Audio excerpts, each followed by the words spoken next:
翻起嗰啲大褸啊，同埋啲羽絨褸之後咧，唔少人咧就會發現之前冇留意過身上面嘅肥肉啦。咁今日咧，我哋請嚟中醫師吳輝文同我哋傾下肥胖嘅問題嘅。嗱，吳輝文，好多時候咧，我哋會聽朋友講，我其實唔係肥，我係水腫啫。其實中醫裏邊有冇水腫同埋肥胖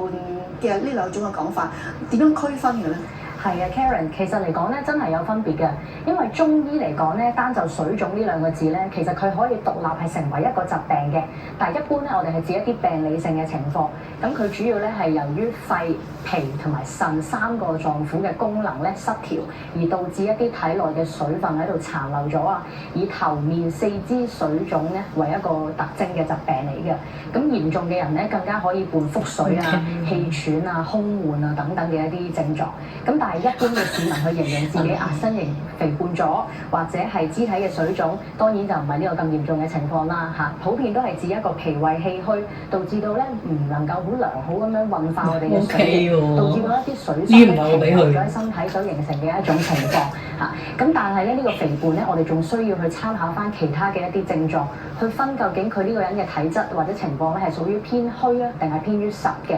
咁首先咧喺虛胖嚟講咧，就係偏向啱啱所講啊，大家投訴自己比較容易水腫啊、浮腫啊嘅情況，咁咧多見於一個下半身嘅肥胖嘅嚇。咁尤其是係一啲腳眼啊或者手腕呢啲本身係應該比較幼細嘅關節咧，佢骨頭嘅輪廓都變得冇咁明顯啊。同時咧撳落啲皮膚度咧可以出現一個下陷嘅情況，咁而回彈嘅速度咧亦都係比較慢啲啊。咁佢個人咧亦都係比較容易疲倦啦，面色會比較暗淡啦，有一啲手凍腳凍啊，或者係容易肚瀉啊等等。咁呢一個情況咧多數都係因為一啲先天嘅脾胃功能冇咁好啦，或者係後天嘅一啲飲食啊、環境啊等等嘅因素去導致嘅。咁除咗比較虛嘅人之外咧，我哋亦都有一啲比較體質壯實嘅人都會出現肥胖嘅喎。咁呢啲種類嘅人士咧就比較多見一個中央肥胖，亦即係話咧腹部嘅脂肪積聚咧係比較多。咁同時咧佢都容易出現一啲食量好大啊，但係佢又好快肚餓喎，然後情緒暴躁啊，或者便秘口乾啊等等一啲其他伴有嘅症狀啦。咁成因咧主要就係因為飲食方面嘅唔節制同埋缺乏運動所導致嘅。咁所以呢個就係中醫當中嘅肥胖當中嘅虛同埋實啦。咁如果係所謂嘅虛胖嘅話，有啲人就話既然係同即係佢儲水有關，咁就主張去濕啦。咁但係如果你講你所講比較實嘅嗰種嘅肥胖嘅話咧，有啲人就會用啲我哋經常都聽到好多唔同嘅減肥方法嘅。喺做呢啲無論係去濕啊，抑或係去跟隨呢一啲嘅減肥嘅方法嘅時候，有冇啲咩需要特別去留意嘅？其實係啊，因為一直以嚟咧減肥都係大家一個好好奇同埋好關心嘅議題啦，所以大家都好多時聽唔同嘅意見啊，或者係用一啲唔同嘅方法去做。但係其實無論係虛胖定係實胖啦，過度嘅一個體重嘅增長咧，其實都係反映咗我哋身體入邊嘅一個代謝機能咧係有啲異常，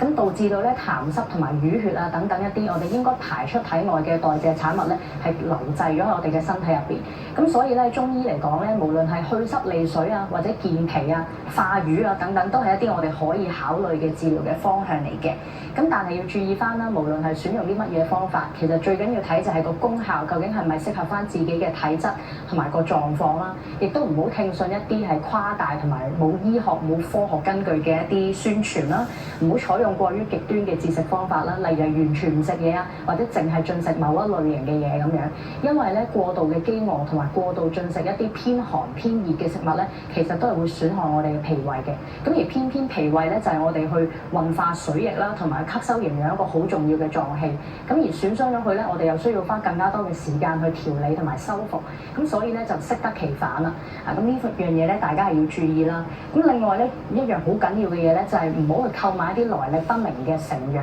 咁尤其是一啲中成藥咧，有時佢會滲雜咗一啲有利尿同埋瀉下作用嘅一啲中藥啦，而去達至減重呢一個目的嘅。咁但係過分咁樣進食呢一啲藥物咧，有機會會導致身體缺水啦，而損害咗我哋嘅腎臟啦。咁更甚嘅就係有一啲中藥咧，佢對肝腎嘅代謝需求係比較大嘅。咁如果長期咁去服用咧，有機會會影響個肝臟嘅排毒，而造成一啲不可逆轉嘅損害。咁所以咧喺進食任何嘅藥物或者係一啲食療之前咧，最好都係去諮詢翻註冊中醫師嘅意見啦。咁而無論喺中醫定係西醫嘅角度咧，我哋都認為咧係必須要配合翻運動嘅。咁因為咧佢可以提高翻我哋嘅基礎代謝啦，去到確保我哋嘅能量吸收咗之後係可以消耗翻出去啦。咁同時運動咧喺中醫嘅角度亦都覺得係好緊要，因為可以保持個氣血流通，咁先可以幫助我哋咧去排毒同埋滋養翻我哋嘅肌肉。咁當你嘅肌肉有一定嘅份量去到消耗啲能量嘅時候，自然就可以養成一個易瘦嘅體質，而徹底咧同肥胖講拜拜啦。咁當然啦，我哋好多時候，當我哋諗到一啲嘅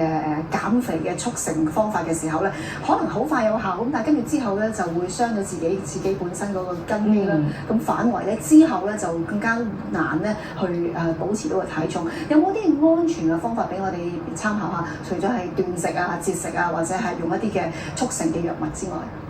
今日咧我都準備咗一啲推介嘅養生食療咧，可以俾大家參考下啦。咁啊，除咗控制口腹之欲同埋食一啲原形新鮮嘅食物之外咧，我相信有一啲食療去輔助咧都係有啲幫助嘅。咁首先咧就推介俾大家個山楂菊花決明子茶啦。咁呢個菊花同埋決明子咧都係有一個清肝明目嘅作用。咁而茶方入邊嘅山楂咧就係可以消食杜滯啦，同時咧亦都係好好嘅降血脂嘅一個藥物嚟嘅。咁係比較適合一啲濕熱耐性同埋體質壯實，我哋啱啱所講嘅一啲濕胖嘅人士啦。咁而另外咧，亦都有一個比較平和嘅湯方咧，係可以推介俾大家，就係呢個藍芪冬瓜雞湯啦。咁入邊咧，我哋會用到呢一個五子毛桃，咁啊俗稱為藍芪啦。咁佢咧有一個補而不燥嘅特點，係一個我哋非常常用嘅補氣藥嚟嘅。咁同時咧，由於佢帶有呢個淡淡嘅椰子香味啊，所以係非常之適合咧作為一個食療嘅用品啦。咁而另外咧，少不得嘅咧就係有呢個薏仁啦，亦即係我哋所講嘅薏米啦。咁咧佢係擅長於健脾利水滲濕嘅，而炒過嘅薏米咧就偏向健脾，冇炒過嘅咧就偏向於清熱。咁所以大家咧就好多時都會炒同埋生嘅混合埋一齊用，去平衡翻大家嘅嗰個屬性啦。咁山藥嘅話咧，亦即係我哋俗稱嘅淮山咧，就係可以補脾氣之餘咧降血糖嘅。而至於冬瓜呢一個食材咧，喺食療本草入邊就有講過話，欲得體瘦輕身者可長食之啦。咁就可見冬瓜係有清熱利水同埋消腫嘅功用，都係減肥人士嘅恩物嚟噶。咁呢啲咧就係一啲簡單啲又安全啲咧，而係對減肥有用嘅一啲嘅湯水、一啲食療嘅。咁觀眾咧都可以參考呢啲方法，試下係咪真係有效，但係唔好諗住咧好快會有效喎。